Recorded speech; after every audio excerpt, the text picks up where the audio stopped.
Yes, Kenya. Tamu sana, yes. New details on the just concluded presidential elections are still emerging. And in this forum, it's our business to expose these things to Kenyans, for Kenyans to know exactly what happened with the just concluded presidential elections. And we are doing it without any fear or favor. So in this video, I want us to have a look at a short clip of John Githongo interrogating one of the alleged hackers who was used by Denis Itumbi to hack onto IEBC servers to alter from 34As to change the results. Before we do that, in case you are watching us for the very first time, subscribe, give this video a like. Yes. Before we have a look at the John Githongo video, let me say this. If you keenly observe what is currently happening in Kenya, I'm seeing a very high possibility where if things continue as they are today, then Kenya is slowly sliding into anarchy. Kenya is turning itself into a banana republic. And that is because Kenyans themselves are worshipping corrupt leaders who have looted this country to the bone. Those are the kind of leaders Kenyans are worshipping. Some few days ago, we went to the ballot to cast our votes, and some leaders were elected.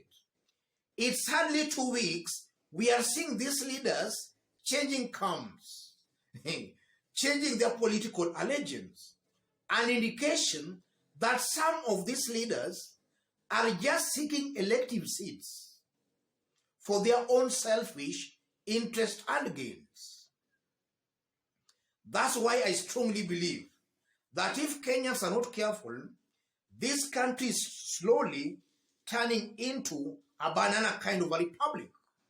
I don't just fathom or even imagine how two individuals considered the most corrupt Kenyans are voting for such people to lead them. I still don't understand that, ladies and gentlemen. Having said that, let's have a look at this short clip, after which, as usual, we'll dissect it to see exactly what is telling us about the just concluded presidential elections. Have a look at this. The credentials in some instances, and in other instances, we hacked into the system itself. You hacked into the IEBC system? Yes.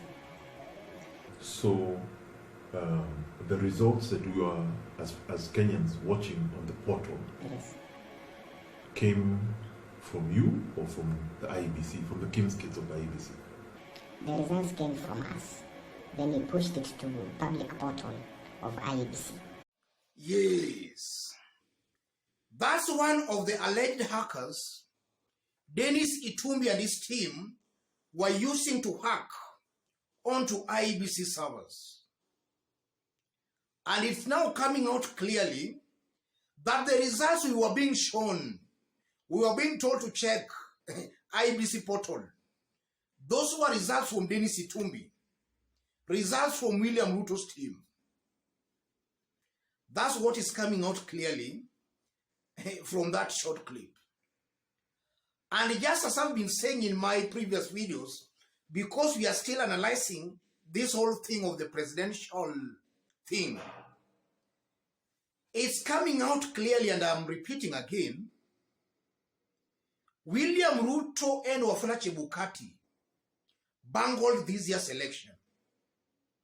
Wafula Chebukati is not fit to hold any public office. William Ruto too, if it's indeed true that he used Denis Itumbi to hire such kind of people to work onto IB system, it also shows and exposes Ruto as somebody not fit to hold any public office. Because by doing that, in my honest opinion, they just committed treason in that they overturned the popular will of Kenyans, of the majority. That to me is treason. Ruto, if at all it is true, then Ruto is not fit to hold any public office whatsoever. And I honestly believe it's not too late. Kenyans can still rectify these things and we find the right footing. As of now, it's not too late. The Supreme Court of Kenya should crack the whip. The President of the Republic of Kenya, I know it's still not too late. The President must also crack the whip. If it's possible, the President should not agree to hand over power to such kind of characters. Characters who can go to an extent of even hacking IEBC systems and servers to overturn the popular will of the majority of Kenyans. The President should not hand over power to such kind of individuals. Those are the goons I'm talking of. The goons who most likely will turn this country into a banana kind of a republic. And just as I've been saying in my previous videos, it's clear that this year's presidential election was a mockery of democracy. There was no election. It was just theatrics and drama. Kenyans elect the leaders they want, and then things are being changed. And then just as I've been saying, you are being told to move on. And I'll still repeat that. Kenyans won't move on until they get justice they deserve. Kenyans will not move on. And Kenyans should not move on until they get justice that they deserve. Kenyans want to have leaders they elected, not leaders being imposed on them using some rogue goons or rather using goons to hack onto systems.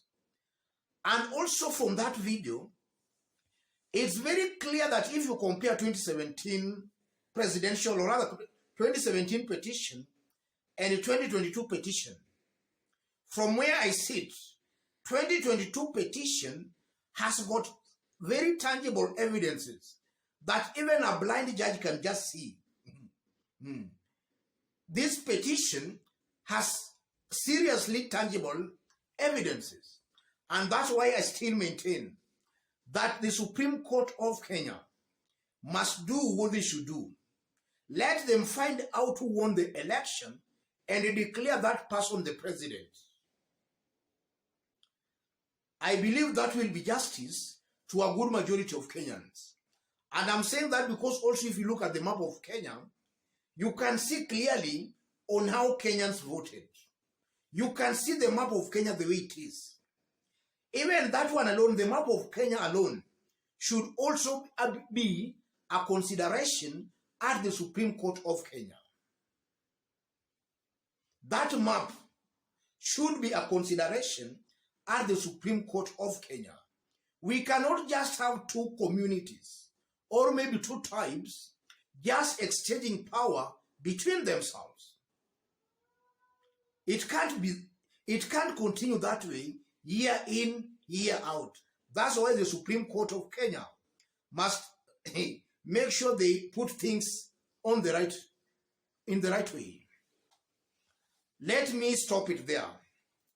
Just as I did indicate when we were starting, in case you are watching us for the very first time, but so far you have not yet subscribed, kindly subscribe, give this video a like. And to our fans and subscribers here, I'm very much humbled, very grateful for the kind of support you are giving me here. God bless you, God bless Kenya. Any other person watching us outside Kenya, drop a comment, let us know from which part of the globe you are watching us from. And if possible, subscribe, give this video a like. Thank you, God bless you, God bless Kenya.